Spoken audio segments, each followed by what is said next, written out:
Yang terhormat Bapak-bapak, Ibu-ibu, salam Pancasila. Bapak-bapak, Ibu-ibu yang melihat video saya ini, tolong jangan lupa subscribe, like, dan di-share. Sifatnya gratis.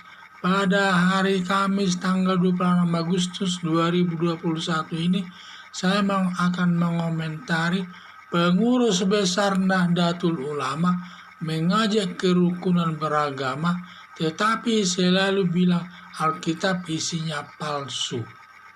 Pengurus besar Nahdlatul Ulama selalu mengajak kerukunan beragama kepada sesama pemeluk agama yang berbeda, dan selalu kita ingin supaya bersatu dan selalu rukun di tengah-tengah masyarakat dalam menjalani kehidupan ini. Bagaimana bisa tercipta kerukunan beragama? Karena umat Muslim sering menuduh agama Kristen yang sifatnya negatif, antara lain tuduhannya yang menyakitkan hati umat Kristen, antara lain tuduhannya yaitu isi Alkitab itu katanya palsu, tetapi tidak bisa menunjukkan yang asli. Dia hanya menyatakan isi Alkitab itu adalah palsu. Tentu hal ini tidak bisa diterima oleh umat Kristen. Allah Kristen itu ada tiga pribadi berdiri sendiri katanya. Padahal menurut orang Kristen itu Allahnya itu satu, Esa, bukan tiga. Tuhan Kristen manusia biasa. Katanya Tuhan Kristen itu manusia biasa kok disembah. Sehingga dia, padahal menurut ajaran agama Kristen bahwa Tuhan itu adalah bukan manusia biasa. Dia turun dari sorga ke bumi ini. Setelah dia mati, naik lagi dia ke sorga. Dan dia bukan manusia biasa. Kalau manusia biasa, kalau mati dikubur di tanah. Kalau ini dia naik ke sorga. Tuduhan Kristen tidak mati disalibkan, hanya diserupakan. Tetapi dia hanya bisa menyatakan diserupakan. Tetapi tidak bisa menyebut kepada siapa yang bisa diserupakan. Padahal menurut tuduhan tersebut sangat tidak benar, karena padahal di saat Tuhan Yesus itu disalibkan dijaga oleh tentara Romawi. Bagaimana bisa diserupakan? Padahal di situ ada yang pengawalannya siang malam pun dijaga. Itulah jadi semua atas tuduhan tersebut, hanya umat Kristen hanya membela diri atas tuduhan umat Muslim tersebut. Tidak mungkin tercipta kerukunan beragama di tengah-tengah masyarakat, karena mereka sering menuding agama Kristen yang sifatnya negatif. Akhirnya umat Kristen pun selalu membela diri dan menyatakannya, sampai ada kata-katanya kadang-kadang menyinggung umat Muslim, sehingga terciptalah situasi tidak adanya kerukunan sesama pemeluk agama yang berbeda di tengah-tengah masyarakat. Kalau mau menciptakan kerukunan beragama, jangan saling menuduh kekurangan agama lain.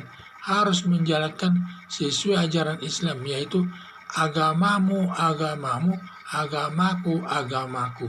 Maksudnya agama Kristen cukup menjalankan agama Islam, agama Kristen cukup menjalankan agama Kristen, tidak perlu menyinggung-nyinggung agama Islam.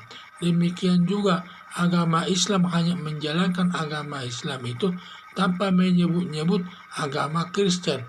Itulah namanya agamamu, agamaku. Tetapi kenyataannya sangat berbeda dengan di tengah-tengah masyarakat. Justru yang terjadi, umat Muslim sering menuding agama Kristen itu yang sifatnya negatif, seperti Tuhannya katanya tiga lah, tidak disalibkan lah, katanya disalibkan, diserupakan, dan juga manusia biasa katanya Tuhan Kristen itu.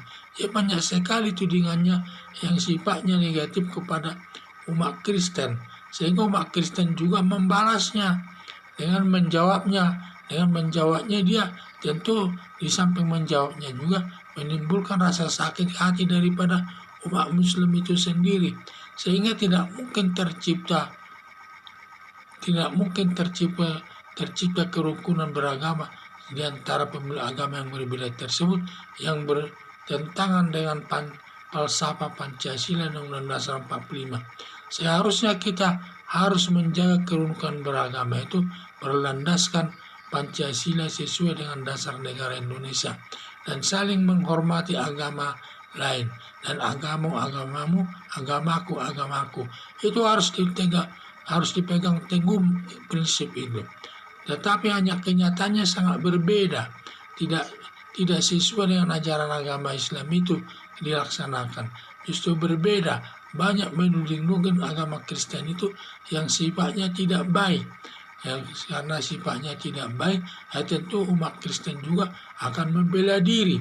Dalam pembelaan itu pun akan terjadi juga menimbulkan sakit hati di antara umat Muslim itu yang berdampak negatif kepada sesama umat.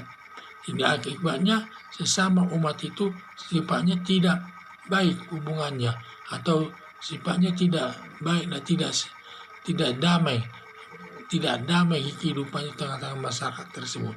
Jadi harapan saya, mari kita melaksanakan sesuai agama kita masing-masing tanpa mengomentari agama yang lain tersebut. Akan tercipta nanti kerukunan beragama di tengah-tengah masyarakat Indonesia. Sekian dan terima kasih.